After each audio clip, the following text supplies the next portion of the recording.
the participants. Now we have a speaker, Liraz Rahim Postan from Israel. She is the lead SEO marketing efforts at Outbrain. She has more than 9 plus years of experience in international SEO. Previously worked at a AAA.com, New Games and Plarium Social Gaming.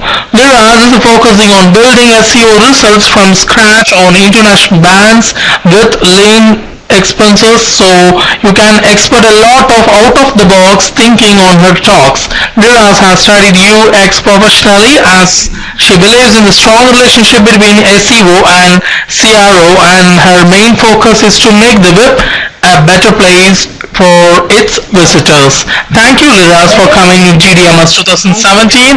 Please, it's your screen. See, Please. so hello everyone. Thank you for having me at GDMS. We're going to talk about evolution of search and SEO. So first of all, nice to meet you. I have 9 years experience with international SEO and content. I previously worked at 888 and Plarium, and I'm pleased to be here. Okay, so the core purpose of Outbrain, first of all, is basically to discover let's say, the next article that interests our users. And we work with publishers around the world, so you more than happy to go to outbrain.com and see what I'm talking about. So we're going to talk about what is SEO, how it's been done, and I will try to do it very quickly. So let's talk about history in Google and search engines. We all know search engines. And did you know that 40K users are using Google per second? Every second, there's like 40K people in US just Googling their queries on inside Google's search engine. And 100 billion users are using Google every single month. And every one of us is using Google at least 9 times a day, if not even more. So every time, we're not even thinking about it, we have a query in our mind, we're just starting to type the question, and we're starting to get our answers through Google and search engines. So we all know search engines, we all know Yahoo, MSN, we all know Ask, Google, of course, AOL, Alta Vista, we all know those search engines. But today we're basically surrounded by search engines. We have search engines in our social media pages. We have it on our mobile phone, on our web, let's say Google Play Store or App Store. We can even ask our phone like questions. And we can ask our VR equipment and devices and our, let's say, smartwatches queries that we want. We're surrounded by search engines. And this is basically like, this is the bot. This is how it sees our pages, our web pages. It doesn't see images. It doesn't see what I'm writing inside like a beautiful image now. This is how it sees it. It's a code. And basically, because of Google, let's take Google as an example, is seeing our web pages as a code. There once became pizza website owners that said, I want to make my website prettier, and I want to make sure that Google sees my website as prettier. So what do users search? They search on google.com, they search through images, YouTube, Yahoo, Bing, Amazon. This is where they're all been gone. So going back to the pizza website, if I had a pizza website and I want to make sure that Google sees my website as beautiful pizza website, I will include a lot of keywords, like 10 sets of keywords inside my pizza website. And then I would probably rank higher. But then comes my competitor and says, no, I have more keywords than her. So I will include 30 sets of keywords of pizza. New pizza, New York pizza, get pizza, order pizza online, and he probably will rank higher than me. But then comes another competitor and says, I will outsmart them. I'll have 100 more keywords than them, and I'll spam my website with all those keywords of pizza, and he'll probably win the first place. So this is how began search engine optimization. And you all know that the best place to hide a dead body is the second page of Google search results. So there become an age of spam. And then Google says stop. And we were like, all the SEO were like, oh my God, what am I going to do now? This is my job, right? This is what I know to do. I know how to spam my website. And then before we even started to realize what's going on, we had all these algorithm updates that Google had, Panda update and Penguin update and Hummingbird and Mobile Jitten and RainBrain. And it's getting very, very hard now to do SEO. It's not just about keywords anymore. It's a lot more than that. And we have to change our strategy. And if we used to do black hat, and now we're going to do like white hat. If we were focusing on duplicated content, a lot of keyword stuffing, now we're going to talk about relevant content. Make sure we have relevant links inside our content. Make sure it's unique. Make sure it's valuable. Make sure it's educational. And we had to change our focus. If before we are focused for search engines and bots, now we put the users in front.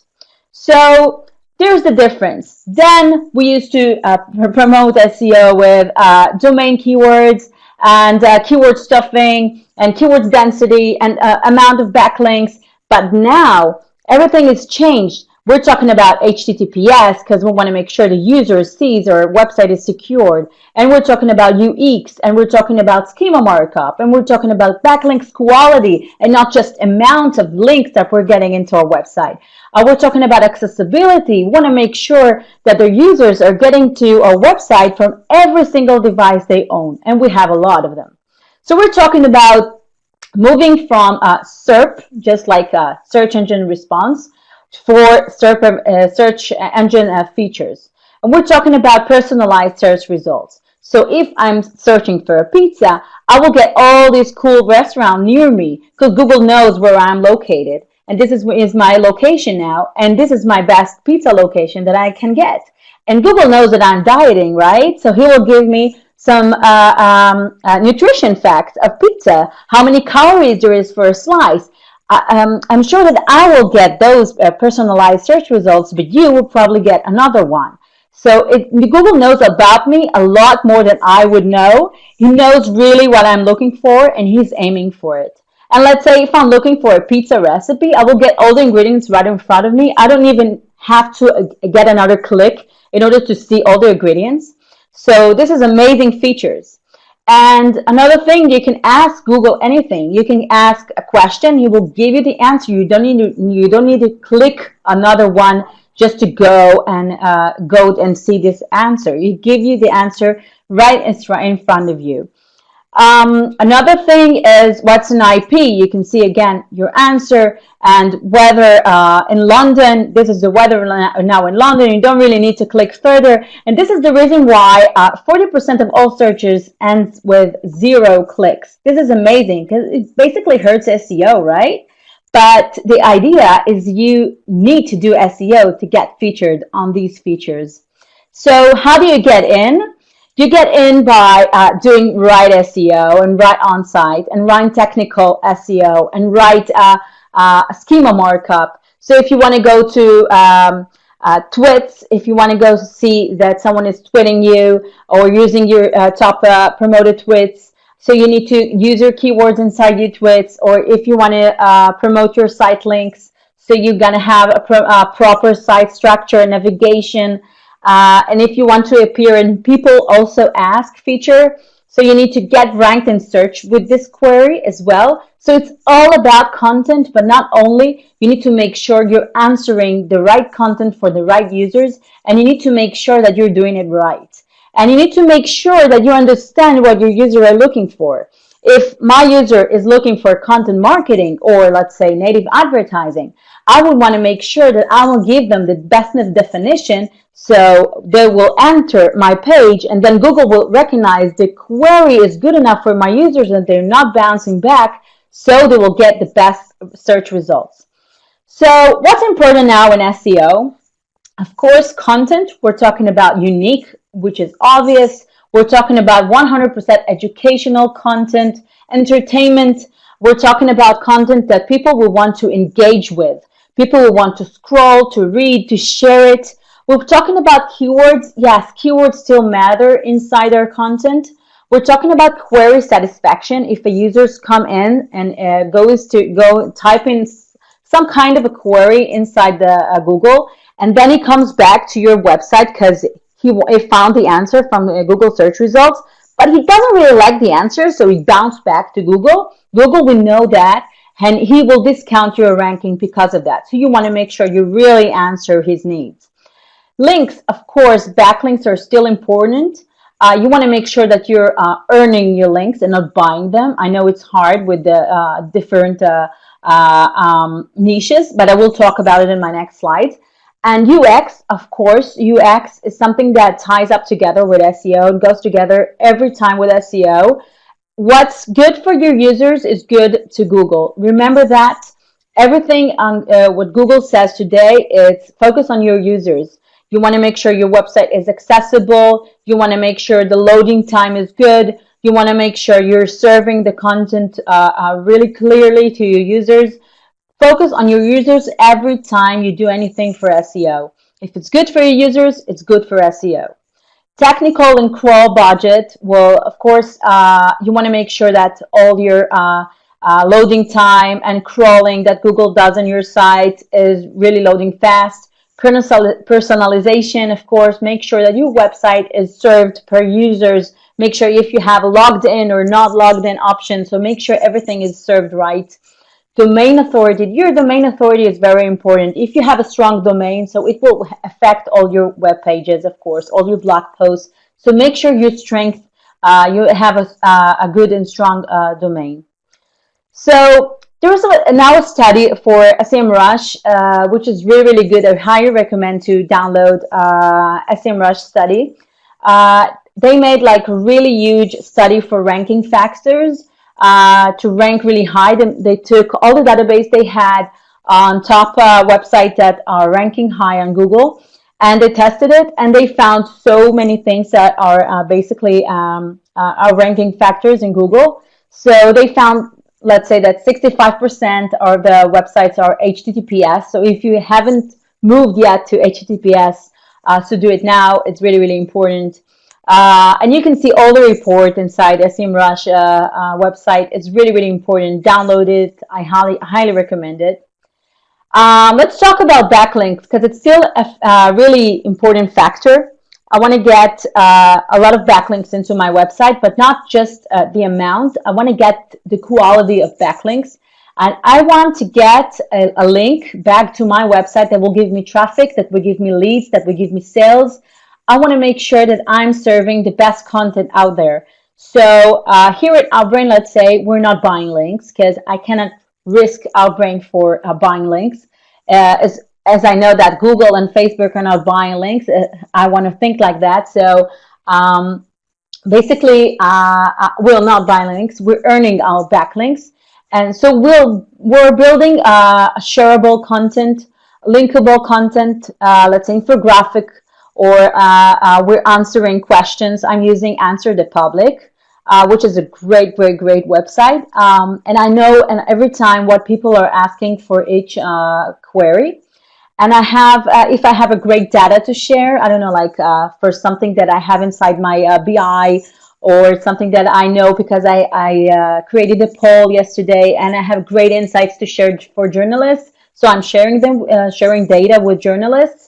I'm using Haro, which is a Help a Reporter Out, which is a great tool for you to just make a lot of donations to journalists, and Search Bottle as well.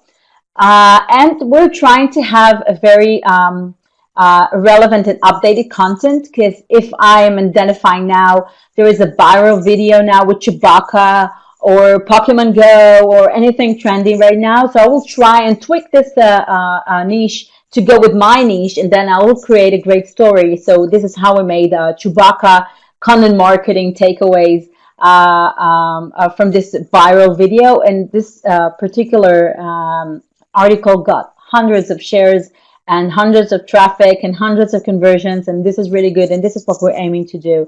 So build big links with zero budget. So a couple of things that you should remember for 2018. Solve your user queries for your content. It's the best content you basically can have because it's performing really good on SERP features. You can be featured on People Also Ask or on definitions. So follow some queries, talk with users, know what they're asking, what is their pain, and try to solve this with the content. Match the best search feature to the right query. If you have lots of things on your mind that you want to rank for search features, it's not the right way. Every query, every content should have its own search feature. So try to make sure you're optimizing your content to get a search feature that's right for that. Technical accessibility is very, very important.